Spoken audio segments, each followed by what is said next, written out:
Bienvenue dans DZIP. Chaque épisode est un dossier ouvert. Hello, bienvenue dans un nouvel épisode de podcast. Ça fait longtemps, mais pour des raisons, encore une fois. En fait, je pense que je manquais d'idées parce que je me disais, ouais, les épisodes sont pas assez, c'est pas d'assez bonnes idées, etc. Mais en fait, je pense que ça peut être de très très bonnes idées.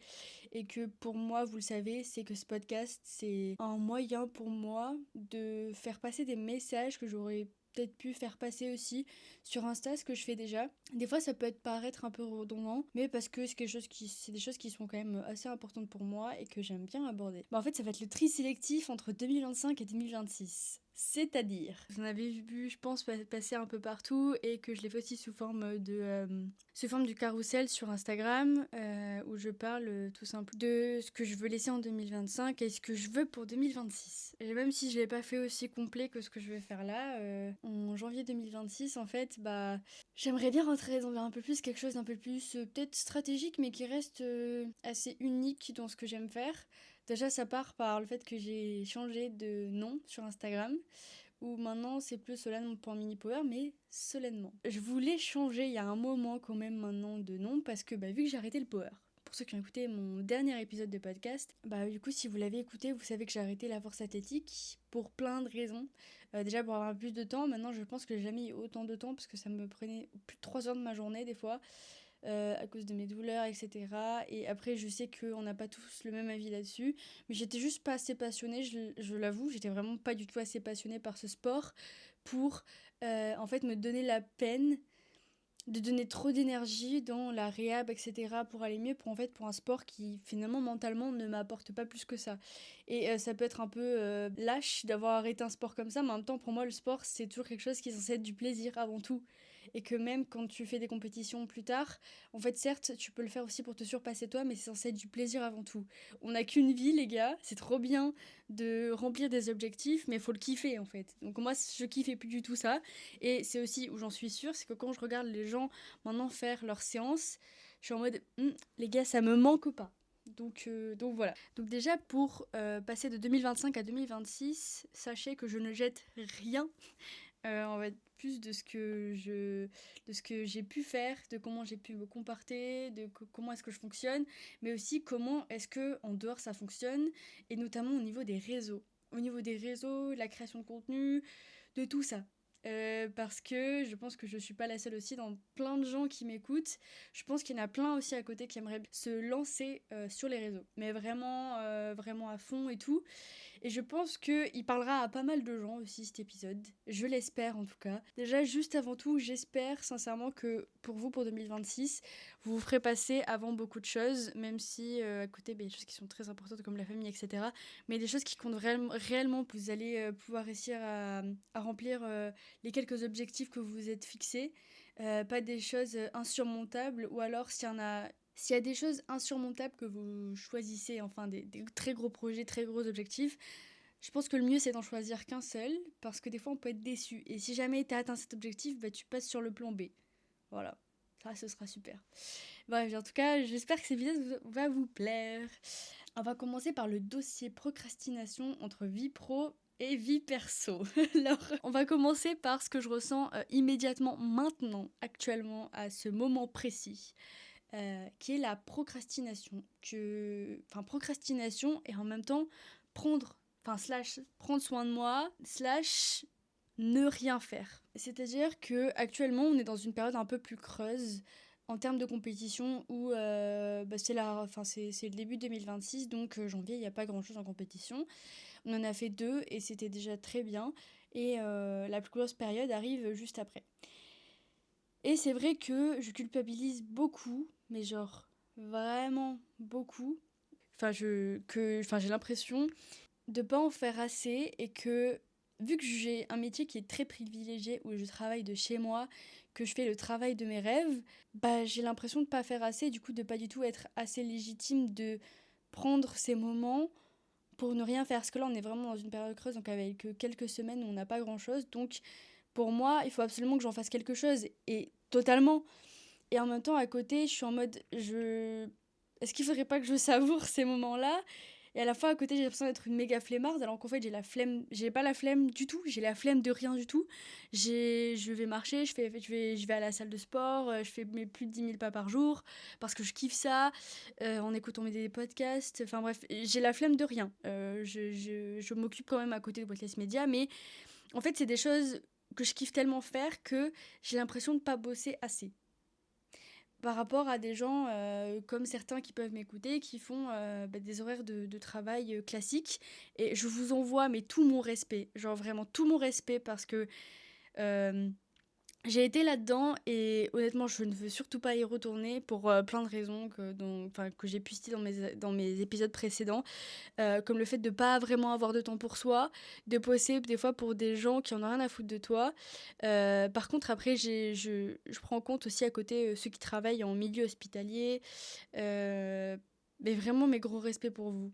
Je, ça m'émeut à chaque fois quand je vois des vidéos sur Insta ou TikTok, des soignants, comme une vidéo qui avait sur Instagram où c'était une comparaison, par exemple aux États-Unis ou en France. Euh, voilà pourquoi certains courent pour 2 000 $ vs ce que nous on court pour 1 400, tu vois. Et le premier, c'était un joueur de foot qui courait après un ballon, vs des infirmières, docteurs qui couraient pour sauver la vie de quelqu'un. Et genre, j'étais trop émue parce que, enfin, le monde est tellement injuste pour ces gens-là, parce que c'est aussi par rapport à ça où des fois on peut culpabiliser par rapport à ce que, ce qu'on peut gagner alors qu'on sauve pas des vies, en fait, qu'on sauve pas des vies. Certes, on crée des souvenirs à des personnes qui passent une super journée, qui vont avoir des super objectifs, et c'est pour ça que c'est aussi l'un des plus beaux métiers et que j'adore ce que je fais. Mais ça cache pas que derrière, t'as la culpabilité en fait de passer des moments, de prendre des moments en fait pour toi où tu fais rien. Comme là tout à l'heure, je faisais rien, à la fois je faisais quelque chose. Mais en fait, vu que t'es chez toi dans ton canapé, en train de bosser, t'as l'impression que tu bosses pas et que du coup tu culpabilises de ouf. Mais voilà, c'est ce qui est juste me travailler. Est-ce que j'aimerais bien laisser une partie de ça quand même en 2025, même si je commence 2026 comme ça actuellement dans cette période creuse où vraiment j'ai l'impression de me sentir des fois un peu inutile dans ces moments-là, alors que je fais des petites mini-tâches qui finalement me servent très bien. Et aussi où j'ai l'impression que cette période creuse tombe très bien. Vu qu'avec Mathis, normalement, oui, j'en ai déjà parlé. Du coup, on achète une maison, on devient propriétaire d'une maison incroyable où évidemment je vous ferai des vidéos dessus et tout ça parce que c'est genre je réalise toujours pas genre j'ai à 23 ans je vais devenir propriétaire sans ce taf de fou et ma famille j'aurais jamais pu acheter cette maison avec Mathis et donc on a une date de compromis compromis de vente le 16 février. J'ai trop hâte parce que ça veut dire qu'à partir de ce moment-là tout va s'accélérer. Oh là là, j'ai trop hâte, ça va être trop bien. Genre, j'ai fait une liste de tous les meubles à acheter que j'aimerais bien acheter. Déjà, on a commandé la table et les chaises. Je vais vous faire des vidéos déco. J'ai toujours, mais genre, quand je vous dis que j'ai toujours rêvé, rêvé de faire du contenu comme ça, parce que mais je saigne le contenu déco, je saigne le contenu rénovation, je suis accro à ça. Là, je me suis récemment abonnée à plein de nouveaux créateurs sur YouTube avec des vidéos de rénovation, de comment est-ce qu'ils procèdent. Parce qu'en fait, pendant la rénovation, tu apprends aussi plein de choses. Et tout est un peu connecté, que tu peux connecter en fait la création à la rénovation parce que tu peux faire les choses de toi-même. C'est aussi un peu de la gestion de projet parce que à côté, par exemple, tu peux faire des plans. Là, actuellement, j'ai fait des plans pour la maison. Donc, tu fais des mesures, tu calcules qu'est-ce que c'est. Enfin, voilà. Donc, ça, c'était la première thématique. Le fait de culpabiliser, de rien faire. Parce que le rien faire, en vrai, je pense que dans cette société, maintenant, tu ne peux pas rien faire. Ou alors, je pense que c'est rare ceux qui arrivent à se poser et ne rien faire. Je pense que ça reste quand même assez rare sans culpabiliser. Moi, j'y arrive pas. Honnêtement, faut toujours que je fasse quelque chose. C'est-à-dire que j'ai du mal à me poser devant une série toute seule. Avec Mathis, quand on est tous les deux, ça va. Parce que je me dis, on est tous les deux à regarder quelque chose. Alors que quand je suis toute seule, j'y arrive pas vraiment parce que je me dis oh putain, il faudrait que je fasse ça, tu vois. Et je culpabilise de pas faire cette chose-là, donc des fois j'éteins ma série, je me mets devant l'ordi et je bosse. Alors que en fait, bosse demain, repose-toi maintenant, kiffe, regarde ce que tu as envie de regarder, enfin. Et un sujet qui se lie à ça, c'est la comparaison. Donc le dossier comparaison qui en fait va rejoindre le fait de sur les réseaux et Instagram, TikTok, etc. on prône forcément beaucoup la productivité. La productivité, le fait d'en faire du coup toujours plus, d'en faire toujours plus et que et que en fait c'est maintenant qu'il faut se lancer et c'est ce que je dis tout le temps dans mon podcast et j'arrêterai pas de le répéter quand même parce qu'il faut toujours se lancer. Si on a envie de faire un projet, franchement faut se lancer. Mais que faut pas faire la course à la productivité parce que en fait non attends c'est pas ça.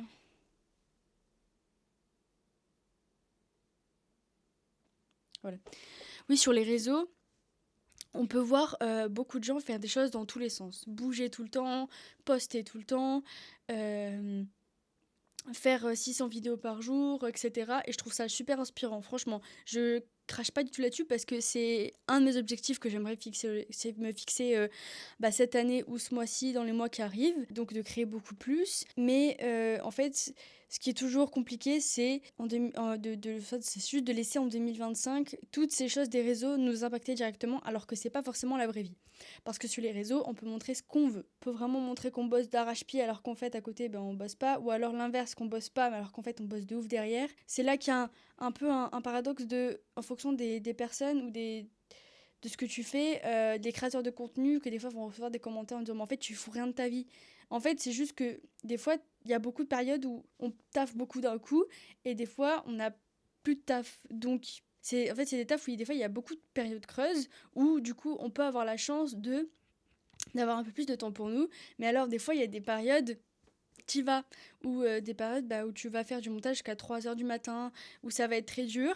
Et en fait, ces périodes-là, elles vont vite être sorties de ta tête parce que tu vas être focalisé sur tout ce que font les autres et ce que tu ne fais pas toi à ce moment-là.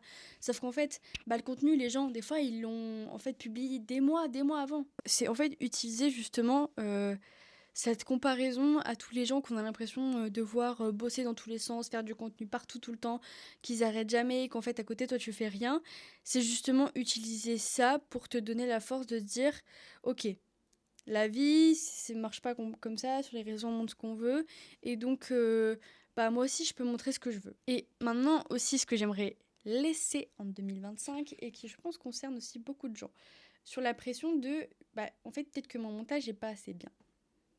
Peut-être que mon montage sera pas assez dynamique, du coup les gens ils vont peut-être pas kiffer, que je vais pas en fait finalement montrer le niveau que je sais faire, que ça va pas être assez dynamique, que ça va pas être assez monté, donc en fait mon contenu il va être nul parce que j'ai pas cette compétence là-dedans. C'est la phrase que mon cerveau me répète absolument tout le temps.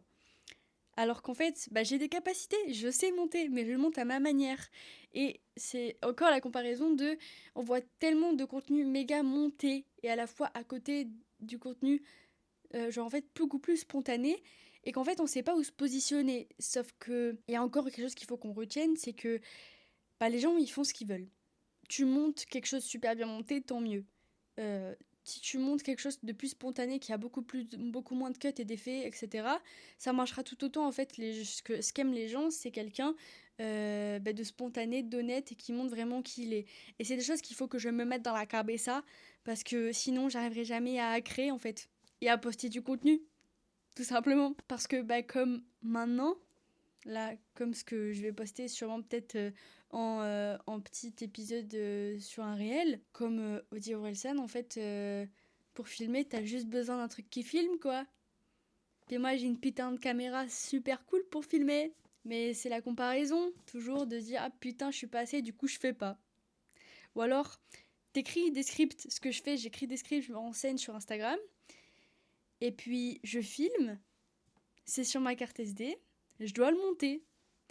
Et puis, je vois des trucs sur TikTok, sur Instagram, et je suis en mode... Ça va être merdique comparé à ce que font les gens, en fait. Est-ce que ça va vraiment impacter ? Est-ce que c'est assez ? Est-ce que les gens vont kiffer ce que je fais ? Les Solène, ferme ta gueule, poste, s'il te plaît, monte. poste, kiffe, ok, et puis tu verras bien. Tant pis si ça marche pas tout de suite, t'auras kiffé, tu seras sorti de ta zone de confort. Voilà ce que j'aimerais bien décaler pour que en 2026, dans ma tête, ça... Vas-y, pousse à l'action, tu vois. Comme par exemple, j'ai commencé à faire des vlogs. J'ai complètement commencé à faire des vlogs. Et pareil, je me dis, vas-y, je suis pas assez drôle. Je suis peut-être pas assez intéressante. J'ai peut-être pas une vie assez intéressante pour filmer. Est-ce que je vais avoir le réflexe de filmer? C'est mon métier, putain. T'as une caméra, ça fait des années que tu filmes plein de choses. Et en fait, maintenant, dès qu'il s'agit qu'en fait, maintenant, tu te compares trop aux gens, tu filmes plus rien. Il y a des années, je filmais tout. Mais genre, je filmais tout ce que je voyais tout le temps. Pareil, avec mon téléphone, je me rappelle qu'avant que je sois avec Mathis, et Mathis, je pense pas que ce soit l'élément déclencheur, mais c'est moi, vu que j'ai beaucoup plus de temps pour moi maintenant, je me compare beaucoup, et surtout que les réseaux ont beaucoup, beaucoup évolué. Mais à l'époque où je postais ça, il n'y en avait pas tant que ça des gens qui filmaient des moments tout simples de façon cinématique. Et j'adorais ça, en plus je filmais avec mon téléphone. Mais je sais pas pourquoi j'ai arrêté. Bon, ça me saoule. Ça me saoule d'être devenue comme ça, alors que j'ai tellement le potentiel de pouvoir développer plus que ça. Donc je vais me donner un coup de pied dans le cul. Et pour ceux qui sont comme moi, je vous donne un coup de pied dans les fesses. Ok? Vous êtes assez, vous savez faire. T'as juste à prendre ton téléphone, ta caméra, peu importe. Tu te filmes, tu dis ce que t'as envie de dire. Peut-être tu peux prendre la stratégie qu'il y a sur Instagram, mais fais ce que t'as envie de faire. Poste si t'as envie de poster, franchement. C'est comme ça qu'on se lance. Ma pote Lise, maintenant, là où elle en est, c'est parce qu'elle s'est toujours dit, vas-y, je poste, je peux le faire. Elle a bossé comme une zinzin, et maintenant où elle en est. C'est une dinguerie. Genre, c'est génial. Et même tous les gens qui ont commencé d'il y a super longtemps et qui, en fait, ont juste appuyé sur un putain de bouton rec et qui ont raconté leur vie en faisant des vlogs, etc., ils en sont là maintenant. C'est génial, c'est génial. Et en fait, j'ai toujours voulu faire ça, toujours. Je me suis jamais... Allez là, tu te bouges le fion. Donc là, je vais me bouger le fion. Et c'est ce podcast qui va m'aider, notamment à me bouger les fesses. Si j'ai envie de prendre ma caméra et vous filmer un épisode de podcast, je le filme. Comme j'ai dit dans mon script, ou dans mes idées, c'est qu'en fait, je préfère avoir que 100 personnes qui vont regarder mon podcast, écouter mon podcast, mais qui vont être à fond dedans et à qui je vais pouvoir discuter, avoir des retours, plutôt que 100 000 personnes. Et en fait, il n'y a aucune communauté derrière, il n'y a rien qui marche, mais après, ça marche pas comme ça. Du coup, je sais pas si ma comparaison est valable. Bref, on passe à la suite. Bref, par rapport à ma conclusion que je viens de faire, en fait 2026, j'ai envie que ce soit mon année test, mais mon année test, mon année un peu plus labo en me disant, ok, là, tu t'es mis dans le crâne que tu vas poster. Ça va être le moment pour toi, vraiment, tu te bouges le fion et tu postes. Donc il va falloir que vous fassiez le même en fait, vous sautez le pas et après en même temps à côté, je sais qu'il y en a beaucoup qui écoutent et qui ont déjà sauté le pas en fait. Et que t'es légitime, peu importe ce que t'as envie de faire, t'es légitime, tu le fais. Ok? En tout cas, j'espère que vous avez bien aimé ce petit épisode de podcast. Je sais pas combien de temps il a duré. En tout cas, j'ai kiffé le faire. Je pense que je vais partir sur des sujets sur les prochains épisodes, tous les sujets qui me passent par la tête dont j'ai envie de vous parler, et sur même des choses que j'ai connues, et je pense que j'aimerais bien parler aussi des relations amicales et des relations amoureuses. J'avoue, ce serait bien. J'aimerais bien faire des épisodes aussi à deux, avec Mathilde. Mathis, j'aimerais bien en refaire un avec lui parce que ça avait bien marché, vous avez bien aimé. Donc voilà. En tout cas, j'espère que vous avez passé un bon moment avec moi. Et puis je vous dis à bientôt. Salut!